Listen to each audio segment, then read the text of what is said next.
Hi, I'm Liv, and today I'm going to be doing a come read with me for the week. So I don't actually know what I'm going to read this week, but it's currently Monday and I am free to start a new book. I have just finished A Court of Silver Flames, which has just gone off on my channel. I'm ready for something new. I'm ready for a different book. I have brought with me one book and I've got my Kindle, so I've got loads of Kindle reads I could read. I got 3 books recently on the 99p deals on Kindle Amazon, like the Amazon deals. So I got Keeping 13 and Binding 13, and I bought Beach Read. So I could write Beach Read, but I feel like that's like a holiday book, like summer. I've also brought with me Crooked Kingdom by Leah Bardugo, which I need to read. I've been so excited to read that book, so I might read that next.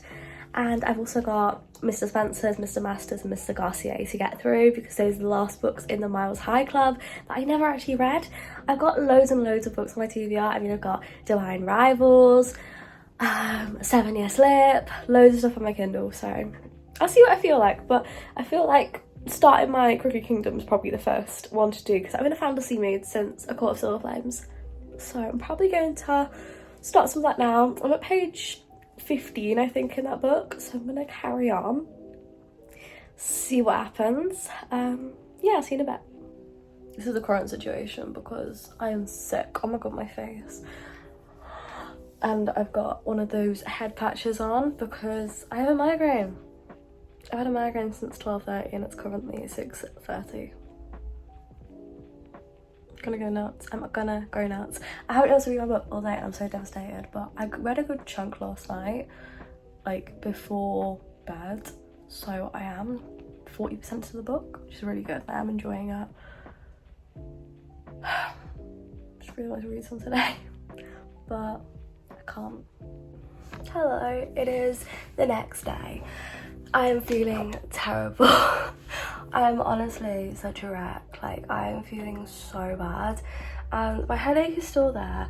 I did manage to read a couple chapters last night, so I am currently about to start part 5, which is Kings and Queens, and I'm at page 337. So I have not got long left for this book to be over and I'm really scared. 536 pages this book has, so I've got about 200 pages left, so I do think I can read a good chunk today. I am really enjoying this book, so let's have a little catch up on what the hell's just happened. We've gone from having the Ballink has his court and him being basically very much having everything under control and being in a good place, to all of a sudden everything has like been thrown on its head and people from the last book have come back and it is nerve-wracking. I have no clue what's gonna happen. It does seem like this lot are out their depth and it's just making me really nervous. And you know when they mention things like, when you've read books for like when you read books as long as I do, like I obviously spent a lot of my time reading, you can pick up when certain things might be brought up now to be like an impact later on in the book. So certain things have been brought up, like Matthias's wolf that he used to have, and I'm thinking, well, why would that have been brought up unless he's going to come back later on? So I'm thinking maybe this wolf's going to come back later on. There's also been bits and pieces that have been mentioned that have happened that I've been like, oh no, I've got a bad feeling about this, and I'm just nervous that they're going to come up again later on, like I said with the wolf. He has powers, obviously, because of the paramjura thingy, the drug. They have really changed, and if I'm right about what I think she can do, I am honestly in shock and I'm so happy. The thing about the Six of Crows, like Grishaverse, is I honestly never can see anything coming. Whereas with other fantasies and other books in general, I can sometimes see where things are going to head. Usually the ending I can't guess with fantasies, but I can sometimes guess little bits and pieces that are going to happen. This, I have never, to this day, been able to figure out what's going to happen in like Six Crows universe. Like, I've never been able to guess it. So that is one thing that I do love, because I'm just constantly on like the edge of my seat. But I'm honestly really enjoying this. It is so fantasy, like pure fantasy, and I am absolutely adoring it. It is harder to get into, I will say. If you are like a new reader, fantasy probably wouldn't be for you because it is difficult to get into, but with this book I love it. The amount of point of views that we get is brilliant. I mean, we get Whelans, we get has Inej, Nina, Matthias, Jesper. Sometimes you do get like the villain's point of views, so like Van Eck, Pekka Rollins, like loads of people like that. So we've already got 6 point of views that we flip between, and the point of view as well, it's kind of in third person but centered around one of the characters. So all of the Grishaverse is basically in third person, and I don't mind it. It is, third person to me is always quite difficult to get into, but the way that Leah has written this book, I do like it, so it does work for me. I'm going to read on a bit today, not going to read too much because I don't want to like spark this headache to get worse. So I don't know, maybe like 50 pages for now and see what happens. But I'm at page 337 as I've said, but I'd love to try and get to page 400 by the end of today. I know this week's vlog has been so slow, but this is just the reality of sometimes you have a slow reading week and it takes you a long time to read a book. And as much as I sometimes in a week will read like 5 books, sometimes I read like half a book, and that's okay.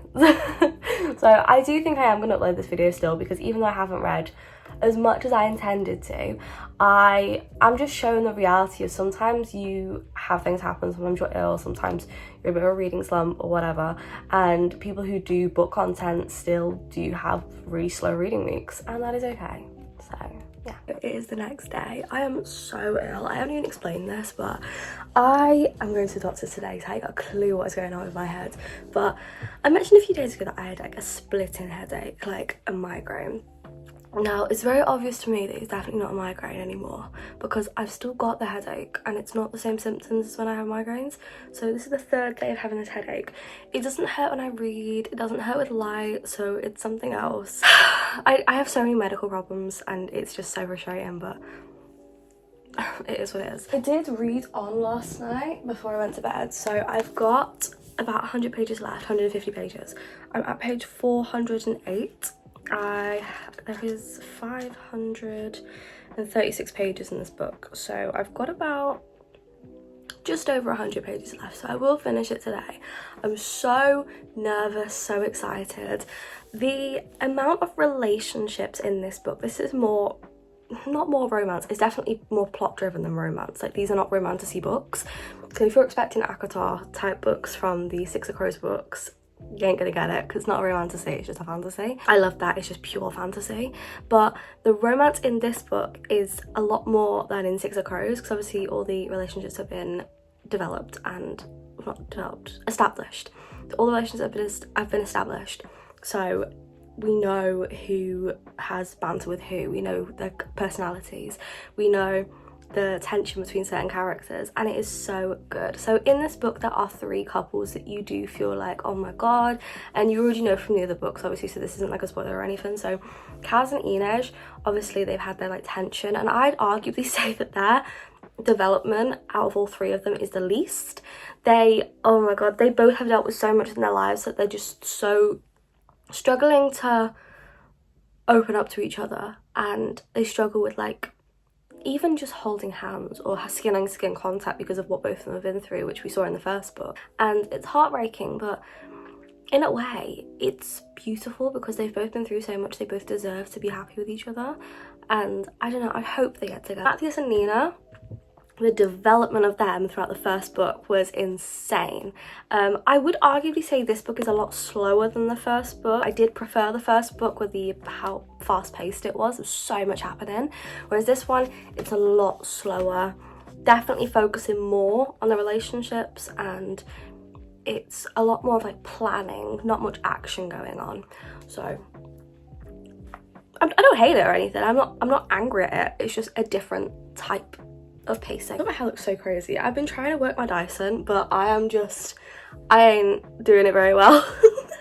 Something's going wrong with it basically, because my hair, the volume in it is great, but curls and stuff and blowouts are not lasting. It's just a big blob on my head. The development in the first book was insane. Like, they had a lot to unpack in that book.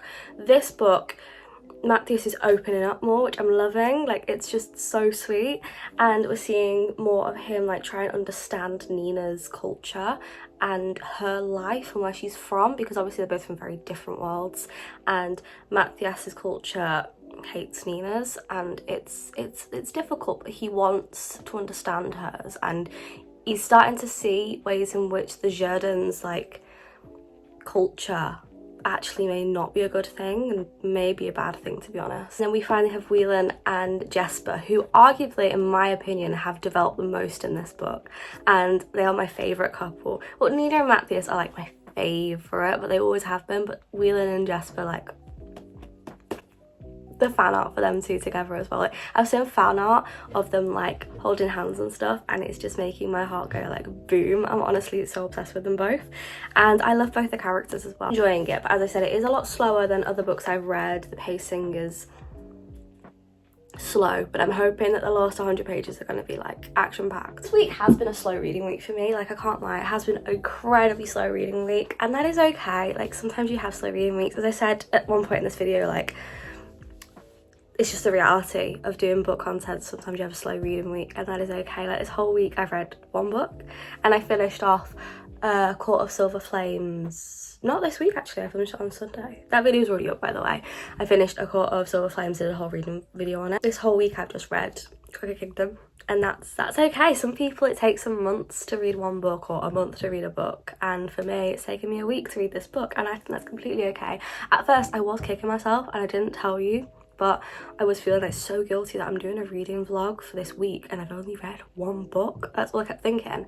And then I had to say to myself, whoa, just because these other people are reading like 5 books in a week, that does not mean that it is normal to do that. It is not normal to read 5 books in a week. It's barely normal to read a book in a week. Like, some people, it is more common to read one book in 1 month, and the fact that I'm being able to read one entire book in a week when I've got uni stuff going on, I'm in physical pain in my head, and I've been so sick. I don't know if you can hear from my voice. And the fact that I've even managed to get through this book is insane. So I do need to cut myself some slack. I just wanted to say that because I feel like it's so easy to compare yourself to other people and other people's Goodreads stuff and thinking, oh god, they've read so much in a week.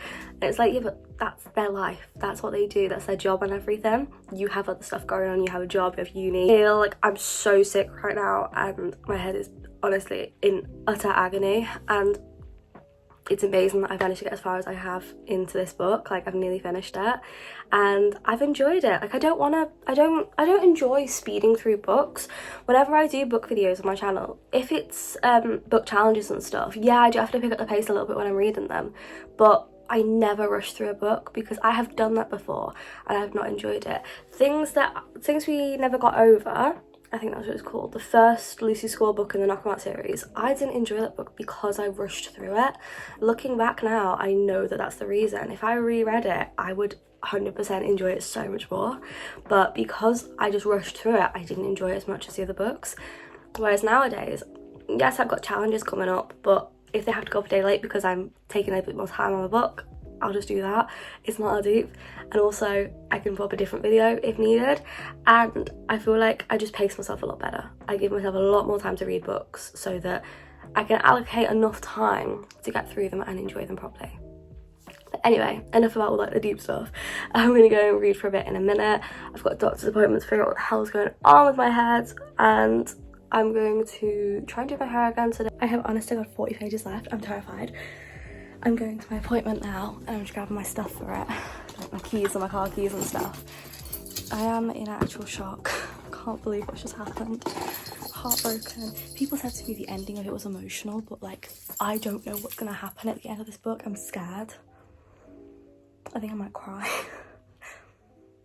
It's really good though. Like, the ending has like really impressed me, as Six of Crows always does. Amazing. I'm so happy. I'm loving it so far, but I'm scared.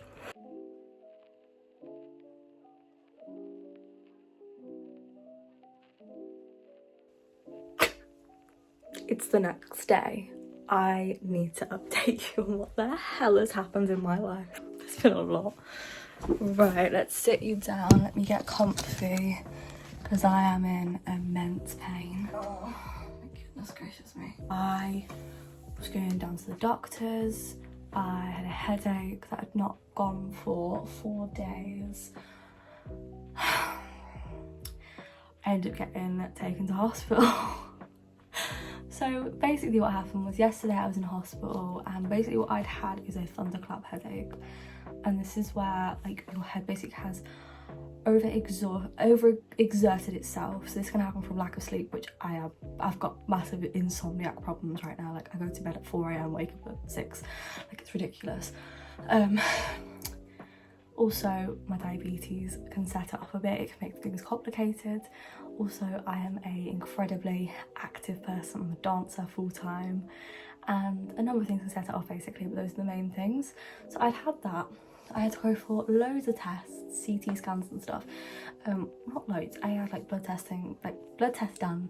I had my BP done, my blood pressure done, and I had to go for a CT scan, and I was at the hospital from 4 o'clock till 2 a.m. So poor Sam was falling asleep in his chair. I got back, got a McDonald's. My dad had bought it for me so that when I got back I could eat it, because everything was closed obviously by 2 a.m. Today I had to go back, and I was there for a further, I think it was 4, maybe 5 hours in this hospital again, and I had to get a procedure. If you don't like the sound of procedures or like medical stuff, skip on a couple minutes. I will be done with this conversation soon. But I had to get a lumbar puncture procedure done, which is where they take a needle in your back and they remove some stuff from your back, some stuff out of your spine, some spinal fluid basically. Test that I've not had an aneurysm or a brain bleed, which I haven't. The results came back negative, which means that it's just my blood pressure. Well, we think it's my blood pressure, which is causing these headaches and intense migraines. I'm not going for 4 days plus. So that's what I've been doing, and I've been able to start listening to, I'm able to start my next books, my next video. I did finish Crooked Kingdom in the hospital because after my procedure, like it was quite painful, I won't lie, but I got a decent pain tolerance, I think. Like I just wasn't moving, it was okay. And I mean, I had my teeth taken out without anaesthetic, so my pain tolerance is actually pretty okay. It's not the best, but it's okay. So when I was waiting, because after your procedure, you have to sit down, lie down for 2 hours, because you get intense headaches, and obviously you've had fluid removed from your back. It's going to be painful, and also I was incredibly dizzy. So I was just there eating my aero bar, reading my book. I did finish Crooked Kingdom, and I did end up rating this a 4.5 star. I feel like I've got very mixed opinions on this book. So I'm going to talk about the ending, and then I'm going to talk about the book as a whole. So the ending. Was I happy with the ending? Yeah, I feel like I was pretty happy with it. I was a little bit underwhelmed with something that happened. So the emotional scene did happen, and I did think, oh my god, I'm like heartbroken. But at the same time, I couldn't help but feel a bit like, this character has had so much character development for this to happen. Like, you know what I mean? Like, you know, when you can see a reason for things happening usually, and you're like, oh my god, I'm devastated, but I can understand why. This, I genuinely was like, I'm devastated, but I cannot understand why this had to happen. Was it necessary? I personally don't think so. And that's why I couldn't rate it a 5 star. I did like the very ending. Enedge's whole journey, in my opinion, was one of my favourites of the Six of Crows series. Like, Enedge is like one of my favourite characters. Kaz, his journey was my favourite, but Kaz and Enedge are always my favourites. Like, I love them. In this book, Jesper and Whelan were my favourites, but Kaz and Enedge, like their developments of their stories and their personalities and everything, and their character arcs throughout this book and the last one, I really, really enjoyed it, and I really liked it. It's like you genuinely got to know these characters inside and out. You learnt their quirks and everything. The book as a whole, let's talk about it, why I've rated it a 4.5 star. So this book did start off pretty slow, but I feel like with the Six of Crows and Leah Bardugo's books, like in general, they are quite slow. Her fantasies are incredibly slow, because they are so purely fantasy driven. There is no romance really. There's no spice. There is no steamy scenes, and it's not a romantasy. It is a pure fantasy. In in a way that like there is literally in the back of the book explanations of who every single character is, because there are so many. I'm not even kidding here, there are 6 pages here of characters and explaining who they are. There are so many different people and so many different cultures. You've got like the Driscolls, the Jerdans, you've got the Sully, like there's so many different cultures in this book, and it is hard to get your head around at first. So if you are starting a Six of Crows duology, I will say give it a minute. Give it a hot minute and you will enjoy it. But you just need to force yourself through the first few chapters, because it is going to be confusing. I remember the first time reading Six of Crows, I was, like the first few chapters, I was lost. I was baffled, I didn't understand, but honestly, the more I carried on reading, the more I just got obsessed. And with this book, I felt like was polar opposite to Six of Crows. So if I compare it to Six of Crows for me had intense, amazing, thrilling scenes, thrilling action scenes, and quite a bit of like character building, but mainly action. This book had less action but a lot of character building. Like there was so much information on these people and their feelings. So in my opinion, in this book we got to see more of Matthias and Nina and like their relationship, like where it stands after the first book. We also got to see more of Kaz and his way he deals with things and his emotions. We saw a lot more of Whelan as well, but the most I think we got was Jasper. I feel like Jasper's like seriousness of his past life, we didn't really know him very well in Six of Crows, but in Crooked Kingdom we really got to know Jasper. And of course Edge's story, I did like the way that it all finished in this book, but mainly Jasper's story was my story that I think they really focused on in this book. Jasper and Kaz, to be honest. I felt like both of them, we really saw their emotions and how they deal with things and how they are so different to each other, but they're still best friends. And I liked how we saw more of the reason behind Kaz's gloves. I mean, we already knew from Six of Crows, but we saw more explanation to them to us. I thought Nina's powers and like all that changing and stuff was amazing. I really enjoyed that, and I didn't see it coming at first. Like I was honestly so gobsmacked, and I did like the way in which they were used. I also did enjoy the fact that Kaz was one step ahead of everybody, including me. Like things are happening and I was panicking. I was like, oh my god, wait, no, everything's going wrong. And then it'd be like, Kaz already knew. And I was sat there like, what? So honestly, like Kaz was one step ahead of the reader, and I love that. I love that the writer wrote him that way, because it feels like he outsmarted you as well, which I feel like connects you even more to the story.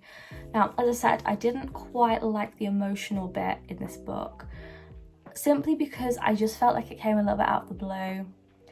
It kind of felt like it just happened to make you sad and to make another character have like a purpose in like other books, which I'm guessing they're in other books, but I don't know if I liked that. If anything in a book happens, I want there to be a reason. Like if somebody's gonna leave the book, I want there to be a reason. If someone's gonna leave the town, I want there to be a reason. If someone disappears for a while and then comes back, I want there to be a reason. I don't want it just to happen because you've forgotten about them or you want to write them out of the book. I really want a reason, because I'm so immersed in these books. So that is what dropped it down. I'd say maybe a 0.25 for me, because it was 4.75 at one point. I would also say though that the character development was great, but I was missing a bit of the plot.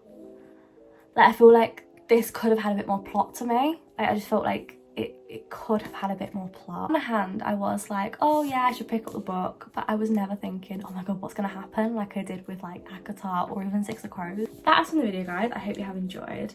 It has been a roller coaster. I expected this video to be me reading loads of books and really just like enjoying my week of reading, and I went into a bit of a book slump. I went to hospital. I had a procedure done on me. It's just been like a weekly vlog really. If you want to see more of these, tell me down below. Subscribe, like, do all that stuff you always do, because We're getting close to 700, so I'm really excited, and I'll see you guys soon. If you have any recommendations for me to read or any books you want me to do like pure book vlog on, tell me down below. I have recently done a book vlog on A Court of Silver Flames, so that will be up right now, and I've done a couple videos on like how to get people out of book slumps. Ironic because I was in one. And yeah, I'll see you guys soon. If you've got any videos you want me to do, please tell me down below, and I will see you guys pretty soon. Bye.